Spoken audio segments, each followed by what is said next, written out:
Today on The Conversation, we will look at the situation in Nigeria, where the Nigeria Labour Congress and the Trade Union Congress have issued a 14-day warning strike to the federal government over their failure to implement the agreement reached on October 2, 2023, following the fuel subsidy removal.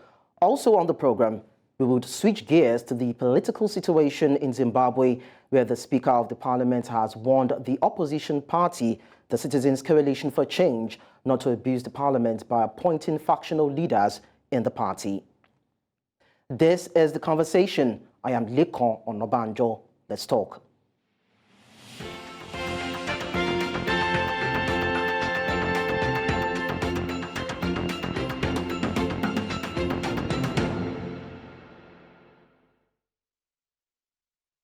Now, the Nigeria Labour Congress and the Trade Union Congress of Nigeria, that's the other faction, have issued a 14-day nationwide strike notice to the federal government over the failure of the Bola Tinubu-led government to implement the agreements reached on October 2, 2023, following the removal of the subsidy on premium motor spirits known as petrol. Leaders of the NLC and TUC are sad that despite organized labor's efforts to ensure industrial peace, the government seems unperturbed by the mass suffering and hardship across the country. They said the October 2 agreement was focused on addressing the massive suffering and the general harsh socioeconomic consequences of the hike in the price of PMS and the devaluation of the naira.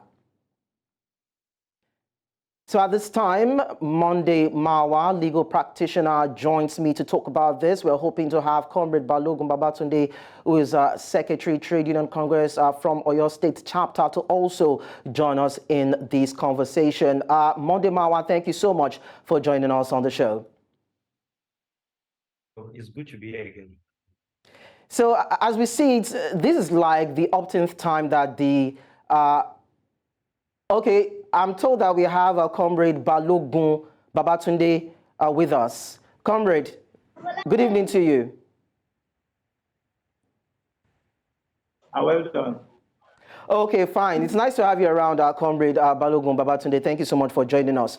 So let me just quickly start with Monday anyway. Now, this is like the upteenth time that the NLC and the TUC will be issuing a warning strike since the inception of the Bola Tinubu-led administration. We've had several meetings over time that have been held with the Minister of Labour, and those meetings have ended in half promises, half compromises, and stalemates.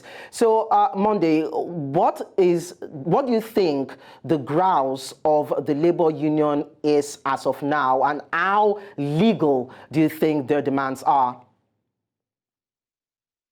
Well, thank you for that question. To be sincere with you, the labor body is known, or it was established under the law, and they have a duty to protect the interests of workers at large. You know, before I go into that question fully, I remember sometime in, I think on the 1st of October or thereabout, where the first warning strike was aborted by Labour Union. And I was called in your program, I appeared in your program then, expressing my dissatisfaction to Labour body for calling up that proposed strike, because that strike was called off midnight of that day. And then they came up with their belief then that the government has agreed to give a wage, a wage award or whatever they call it, of 35,000, if I'm not mistaken, and some other sundry issues. And I did say in this program then that you can't really trust government. And they even went as far as even the civil labor to believing that those agreements reached between them and labor was going to form a kind of consent judgment. And they were going to go to the Federal High Court and ensure that they get the stamp or the seal of the court on those agreements. And the question I asked on this program then was that those issues that they were talking about as at that point in time were not part of the issue before court between Labour and the federal government. And so that since they were not part of the issues before the court, on what basis are they now going to form part of consent judgment? Because by my understanding as a lawyer, when you talk about consent judgment is party agreeing to shift or to compromise their stand on issues they have brought before court. And probably Mr. A is now saying, well, instead of getting 20 naira, let me now take 15 naira.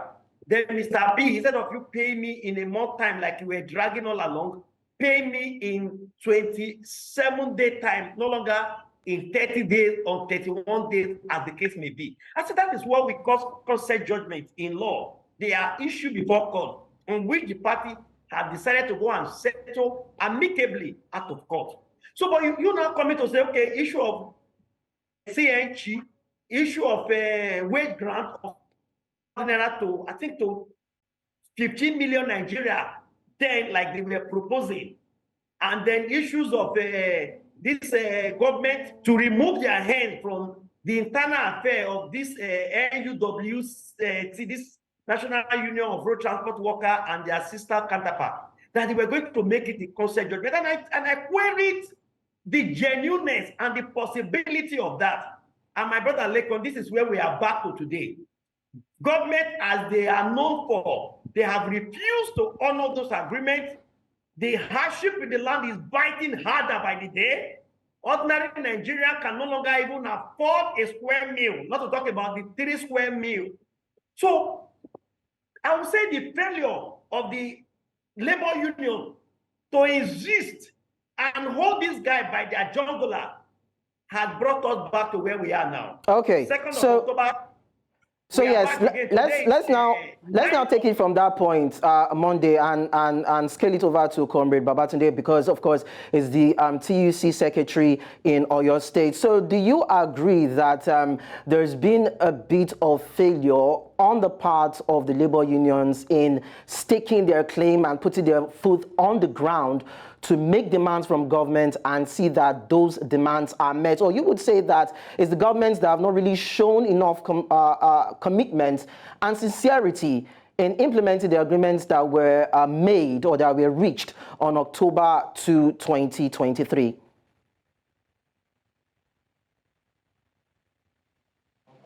Well, I agree on some issues as regards government inconsistency in the area of implementing demands reached with the labor leaders. What I feel is that we don't need to be preemptive. As at the period, government promised to give 35,000 naira wage award and also ensure that 15 million Nigerians get 25,000 naira for 3 months. We will give that government every benefit of that, because to us, we believe in 3 C's. We consult, we consolidate before we confront. If we had fought maybe around that October, if we had insisted on embarking on strike, we still have to go back to round table to negotiate and renegotiate all these issues. But the government has failed not just the labor, but the entire Nigerian masses. So it is clear to everybody. So if we are not coming on board to say we are fighting, it is Nigerians that are fighting, not just the labor unions. Because it's so difficult now. Before the president, we used to buy a bag of rice between 25 to 35,000 naira. But now it's like 70 to 75,000 naira. So every person on the street is angry, technically. So in fact, for labor coming on board is to help government to ensure that it does the needful to avert general breakdown of law and order in Nigeria. So what we have done so far between that October and now is to give government every benefit of that to carry out its responsibility to Nigerian people. But with its failure, it has shown now that there is no hope in its renewed hope plans. Thank you. But Comrade Babatunde, you said that the government has failed and has failed Nigerians. But then, of course, we know that there's hardship in the land, and there have been different plans by the government to alleviate the sufferings of the people. But as these things have not really yielded the benefits. But then you see that this is a government that has tried as much as possible to direct the inauguration of a working committee to look at the issue of the minimum wage. There have been plans in works to also clear the FX backlogs. We see a government that has ensure that the CBN comes up with policies to deal with the activities that are causing problem for the Nigerian naira. There are different things that the Nigerian government has done. Even the refineries are said to be working. So, aren't these signals of a work in progress from a government saying that give us time and let us see these policies and measures begin to yield fruits? So why is it that the labor unions cannot, at some point, just cool it down a bit and allow the government to do what it needs to do and see what benefit can come out of it in the next few months?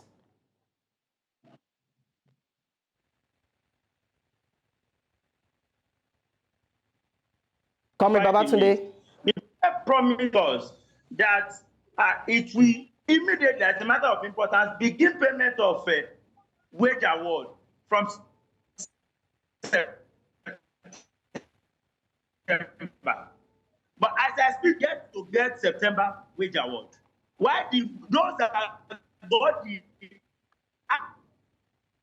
highest got September and they are finding it very difficult to pay wage award. How do you expect that same government to now meet up with the new minimum wage? It's not about putting up a committee or even agreeing on wage, but the willingness, the genuineness of the government to Comrade Babatunde, responsibility and true interest towards emancipating Nigerian masses from the manacles of general poverty, plugged on it by the government. Comrade Babatunde, there's been a bit of scramble from your end anyway. It's quite hard getting to understand what you're saying, but I guess something that we can work on, of course. Now, let me go back to Monday in the interim. Now, a lot of people are talking about the cost of living crisis in the country. Inflation is about 28.92%. But then according to Numbio's updates, cost of living index for 2024, Nigeria has Africa's lowest cost of living and the world's second lowest cost of living at just 19%, second to Pakistan, despite the rate of inflation and weakening currency. People in some quarters ask, why can't the labor unions come up with ingenious ideas for governments to generate more revenue than coming up all the time, asking and demanding for wage increments and embarking on a strike that further dents the economy? So why are we not coming up with constructive engagements and looking for ways to improve the financial portfolio of governments? Well, don't forget, the labor union and the government we are talking about, we are looking majorly, their interest is in respect of workers. Now, what are the ideas? First, I think the labor union, of course, have not been that much have not been supporting their way of demanding for things, because I feel if we are going to go out for a battle, we should be prepared to go all out. Some of us were in this country where the like of Oshomole was the president of NLC. We've had an occasion where the entire economy was shut down, both the airport, both the roads, everything shut down. And of course, it was not really easy, but both the government, they all felt it. So the point is this: as long as those in authority are not feeling this pain, they are not feeling what we are talking about, I can assure you, we'll all keep going around this cycle. And one of the major ways in which we can make them feel this pain is to shut down the system, even if it's for 2 days. Yes, it's going to be, the effect is going to be all round, but let everybody feel it. Because as we speak today, what the common man on the street is feeling, the average Nigerian politician is not feeling it. The average man, the man in the National Assembly is not feeling it. Now, you say Labour should come up with an indigenous idea, probably to increase what? How to generate funds. Now, before you know it, the government will go back to say, okay, let's increase the tax payment. Now, I can recall that one of those agreements reached, or one of the proposals from labor union there to the government, was the fact that the Nigerian workers should be exempted from tax payment across board, whether from the public or private. Why the negotiation in planning a new minimum wage is still on. And then there were issue of, oh, let's give a 35,000 wage grant across the government sectors.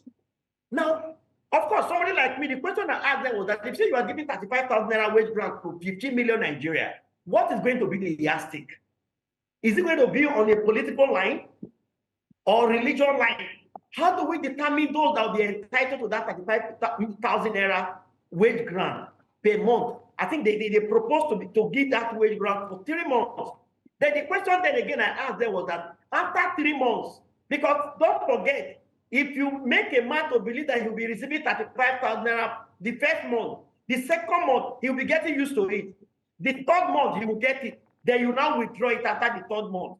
And this same person, you have not provided an securing any other finances when you stop it. Then you are going to cause more problem to that person than what the benefits that might have accrued from that 3 months wages. But that aside, looking at what the labor can actually do, to how they can advise the government. Now they propose issue of CNG, that we should reduce our dependency on oil. Now they were proposing the issue of reducing the pay, the jumbo pay being taken by our public officers who call themselves our servants. And you reduce their payment. Well, imagine in this economy where people are even fighting how to eat, you can afford to buy vehicle of a very high amount to 360 members of the National Assembly, 109 senators. From which fund? From which source? Now Monday, of course. Say, okay. Of course, Monday, this particular discourse has come up in the Nigerian legislature for more than 10 times, I can say, and that particular motion has been shut down. But then there's one thing I'd like to us to actually look into. You said that the labor unions somehow need to shut down the Nigerian economy to further press on its demands. But then when you look at the trend over time when it comes to calling for strike, it discovered that in some states, the strike action is being observed. And in some states, things just go on as normal. And that speaks to the credibility of the labor unions in the country to actually enforce such industrial action across the 36 states of the Federation. So does it look as though there's a bit of maybe people actually do not trust the labor unions anymore, probably do not even give a damn, if I could use that word, anymore about whatever it is that the labor unions are doing? Because I've heard some people even say, let's just, allow the status quo remain. Let's just manage ourselves. What is it that the labor union is doing? At the end of the day, they'll just go around the back and, and everything will just fizzle out and everything goes back to normal. So is it that the labor union is already losing credibility, and so that support that should galvanize that push to get what is being demanded for is no longer there? I agree with you, Mr. Lekon. To be sincere with you, I am not trying to castigate the person of Joe Ajaero, but I will tell you for free that the leadership of labor union led by Joe Ajaero as it stands today is now becoming more like a political movement. Why am I saying that? Joe Ajaero is a member of the Labour Party, which I am also a member. So I'm not saying this so that you think maybe I'm a member of APC or PDP. I can tell you that Joe Ajaero is a member of the Labour Party. And so unlike the like of Comrade Ali Oshomole, who is the current senator representing the good people of Edo North, who during his time as the labor union leader was never a member of any political party, was never showing interest to any political organization, but was seen more like a representative of the people. The case of Joe Ajaero today seems not to be like that, with greater respect to him. The reason is simple. Now look at what happened to him in Imo, which I am not in support of. Now a political party was trying to have their final rally, and then you are calling for a shutdown, a shutdown of that state for that particular day. Why that particular day? And so some of us started looking at it that Joe was becoming more political than a labor union. And Again, the another problem some of us have also observed is the fact that the Labour Party constitution seems to have a place for the NLC. So which means NLC is now a part and parcel of the Labour Party, which is a political party. And so what many people are now seeing Joe Ajaero when he declares or calls for strike, most often is that, oh, he's trying to play with the opposition. He's trying to dance with the opposition in order to bring down the government. And this is not giving the movement the strength or the needed accolade or the needed support that they used to have in the past. Okay. Or they ought to have. Well, Monday, let me quickly talk to Comrade Babatunde and get his response about this. Comrade, if you can hear me, what do you make of the allegation that the NLC is now an offshoot of the Labour Party, a political movement, and the fact that it seems to be losing its grounds and influence in the minds of Nigerians, and so it's not able to do what is necessary to force the hands of government into placating the situations or the plight of Nigerians? What do you see to that?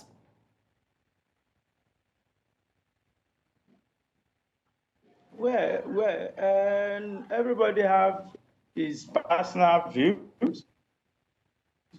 I personally don't see have rights to be a member of a political party or the other. But I have a bit of reservation about some of the role of some of our leaders, particularly during the job. Oh, okay, Comrade. It's quite sad that we couldn't really get your response as regards what we're discussing this evening. But Monday, quickly now. It's one thing to demand for something, is another thing to get that particular thing, and that would have to do with if the government has the capacity to make it happen. And one of those things is to increase the minimum wage from 35,000 naira thereabout to about 200,000 naira. And the question would always be, where do you think the Nigerian government will get the money from? It's about collecting another loan of 21 trillion naira, and that will be added to the overall debt burden that the country is faced with. Economy is not really as buoyant as it used to be. There have been talks about diversification of the economy. We've not really attained that. Where would the money come from? Sincerely speaking, the issue of wage increase from 30% to 200% is not realistic, my brother. Let's be sincere with ourselves. And like you rightly said, where is the money going to come from? But I am not really too particular. Yes, in as much as I'm also very particular about increment in wages, but not to 200,000 naira. Which state of this federation can afford 200,000 naira as a minimum wage? Lagos, I can tell you today for free that some states up till now are not able to pay 30,000 naira minimum wage. And you are going to tell that state to pay 200,000 naira. That is like it's like chasing shadow. Now, but the point is that if Nigeria government claim they have removed subsidy, which according to them was the major problem bedeviling the economy in the past, and you have removed the subsidy, the question is, where is the money that they promised they're going to save from subsidy removal? Now, we have gotten to as far as now devaluating our naira. Today, the market price of dollar to naira today, if I'm not mistaken, stands at 148 or 900 per dollar. So the question is, where is the money government is removing, the subsidy removal?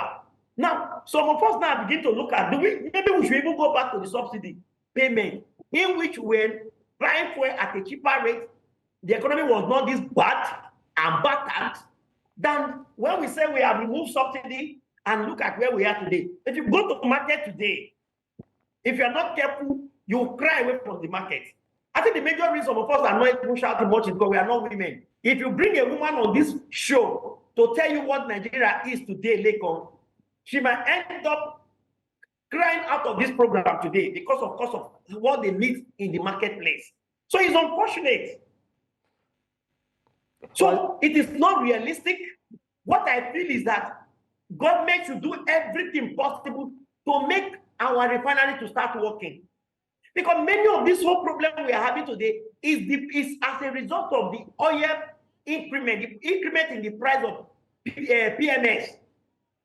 Because the man selling tomatoes to tell you the cost of bringing tomatoes from Sokoto is very high. The man selling tomatoes or selling onions will tell you the same. And at the end of the day, all of this, they go back to the goods and to the goods we are buying from the market. But then the government has come out to say that whether or not the refineries work, that would not necessarily expressly translate to a reduction in the price of PMS. So one would want to think, what other options are there if the government is hoping to reduce the hardship in the country, if, of course, it's unrealistic to pay the 200,000 naira minimum wage that has been canvassed for by the Nigeria Labour Congress. But then finally, let me just quickly ask you, what do you think at this point, because we know that negotiations will start, hopefully, if probably after the 14 days elapses or before, there will be a roundtable discussion between the Nigerian government and the labor unions. What do you think can be realistic in terms of agreements to be tabled and to be agreed upon to at least stem the tide of strike actions in the country and see how to ameliorate the sufferings of the people and probably just, make it more easy for the people to just live by before we begin to see trickles in terms of economic dividends? Look, I think first and foremost, apart from the PMS issue, I think one of the major problems that is leading to this skyrocketing price of things today is the issue of our insecurity. The insecurity in the country. Now, farmers can no longer go to farm.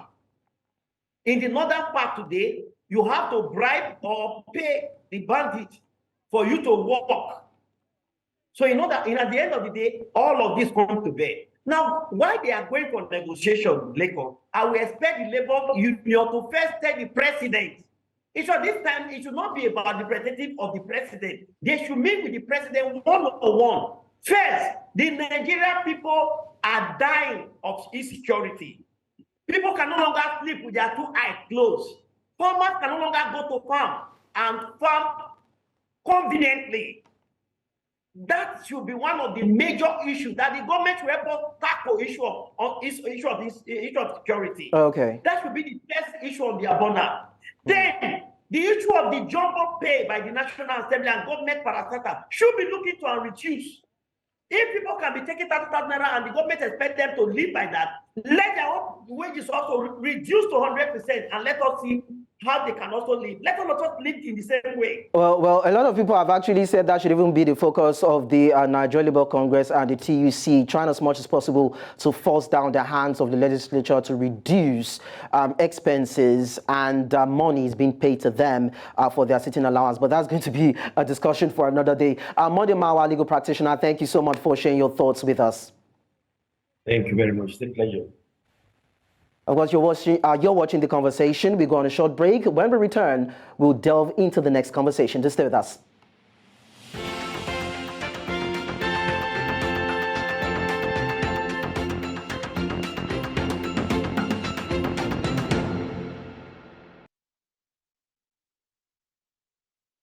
On The Conversation, we now take it to Southern Africa, where Zimbabwe's Speaker of Parliament, Jacob Mudenda, has warned the opposition Citizens Coalition for Change not to abuse Parliament after one faction appointed the leader of the opposition in Parliament and another faction appointed its own. Now, the faction fronted by self-proclaimed Interim Secretary General Sengezo Shabangu, who is now literally running the party, appointed Lynette Karenyi-Kore as one of the party's vice presidents when it was still known as the Movement for Democratic Change Alliance.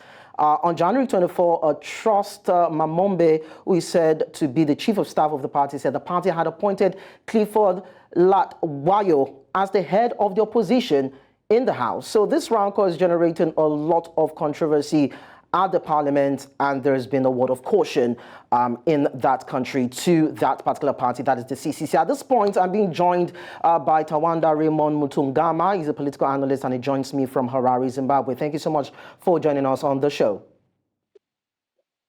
Thank you. Thank you so much.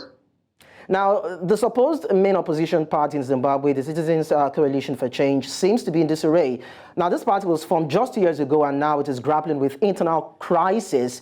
It's been decimated as it is. It's now factionalized, and that seems to be affecting its leadership position and its political mandates. What would you say is actually the bane of the conviction in the party that actually makes it so much of a problem for it?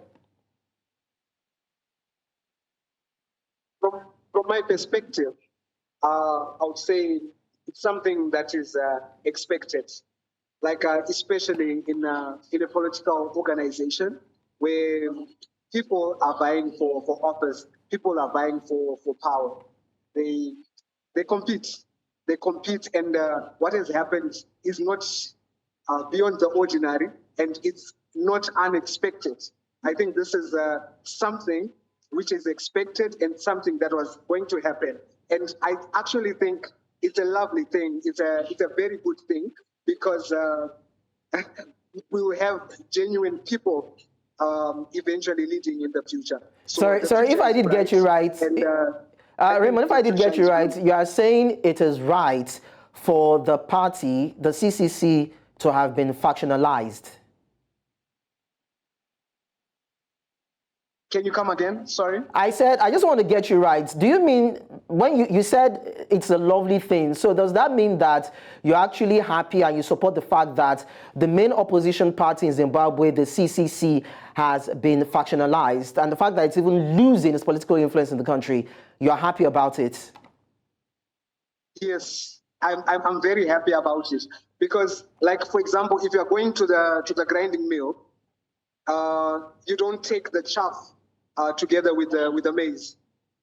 You need to sieve and blow out the chaff and remain with a good grain for a good meal. So this in itself brings out the quality leaders, a quality future, and quality representation of the people.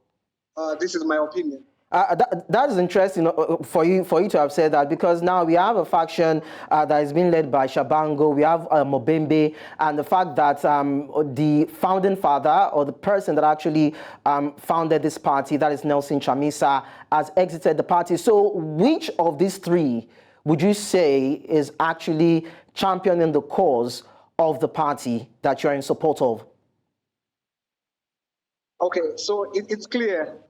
It's clear that the founding father is championing the cause, but how they're championing the cause is by being strategic. No, the founding father is no more there. Nelson Chamisa has exited the party. So now we have a Shabangu and a Trust. So who out of these two would you say has the credibility to drive the party's conversation within the country's political space? It's the founder. It's Chamisa. Chamisa is not there anymore. He has left the party. He's not exited Zimbabwe, did he? He has not ditched his followers. Well, that's quite interesting. I'd also like to find out from you if you feel that, of course, you said you're happy about it anyway, but then I'd like to find out from you, because there's been speculation that the CCC was actually infiltrated by the ZANU-PF party, which is the ruling party. So do you think or feel that in a way or two, the ruling party has a hand in what is happening in the CCC? Okay, like it's not unexpected when there's a competition. I think all options are on the table. Like all options are on the table when there's a competition for a huge prize. So it's unaccepted. It's expected that that is the reality, and I think there's evidence. However, I think it's not the end of everything. Like these are young people that we're talking about, like 46-year-olds. They've got a full life ahead. Like if life expectancy in Zimbabwe is like 70, it means they've got 30 years to create something that will become functional. And natural force will happen. and natural succession will happen. So, and something new is already being started and happening.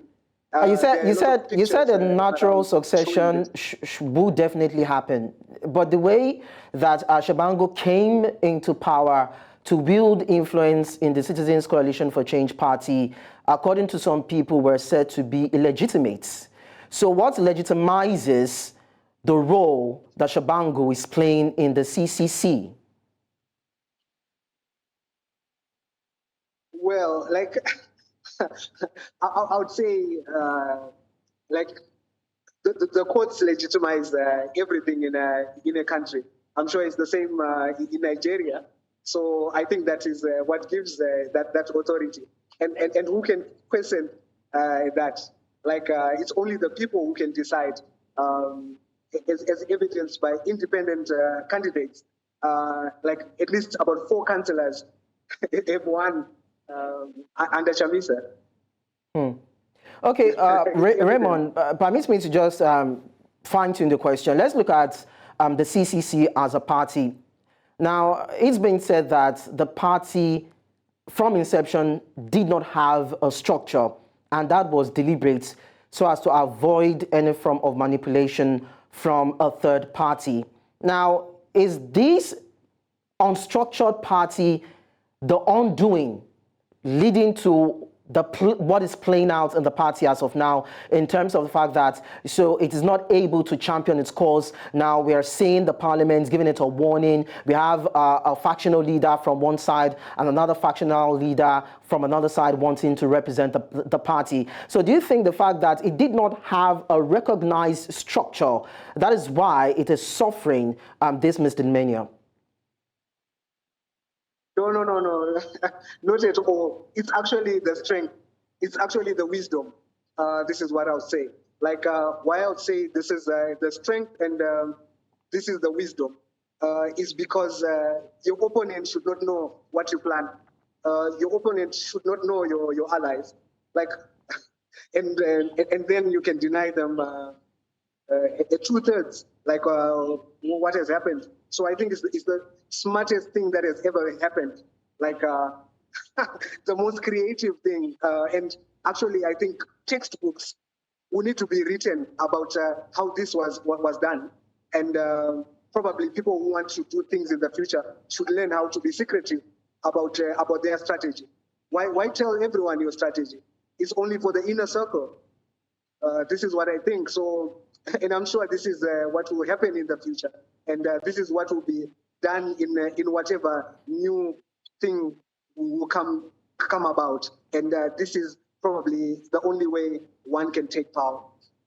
So do you think that the political space in Zimbabwe, or the political landscape, so to speak, will be strengthened with the decimation of the CCC? Or do you think it will further strengthen the political fabrics of the country? I think it's dead. It's totally dead and buried. You can actually forget about it. Like just forget about it and expect a new name. This is what I think. Like watch my words. Keep this recording to probably a month, or in 5 years you will say Tawanda was right. It's dead, buried. Forget about it. Are there any other opposition parties in the country that you feel could give ZANU-PF a run for its money, probably in coming elections? Yes, it's I think it's coming on social media. There's like your background is blue, and this is what is coming. I don't know exactly the name. Okay. But, something is happening. All right, Raymond Motangama, thank you so much for talking to us and sharing your thoughts with us. Cheers. Have a lovely evening. Okay, so that is what is happening in Zimbabwe as of now. The CCC has been factionalized, and it's a cause for concern in the country, looking at the fact that it is one of the, if not even the top opposition party in the country that has been trying as much as possible to wrest power from the ZANU-PF. So one would wonder what will happen to the political future of the country when we have a party that has lost influence, of course, in the country. And that is how we draw curtains on today's edition of the conversation. Do not forget that same time next week, we will bring you another scintillating, different type of discussions that we will definitely be bringing your way on the show. My name is Lekon Obanjo. Thank you so much for watching. Enjoy the rest of your day.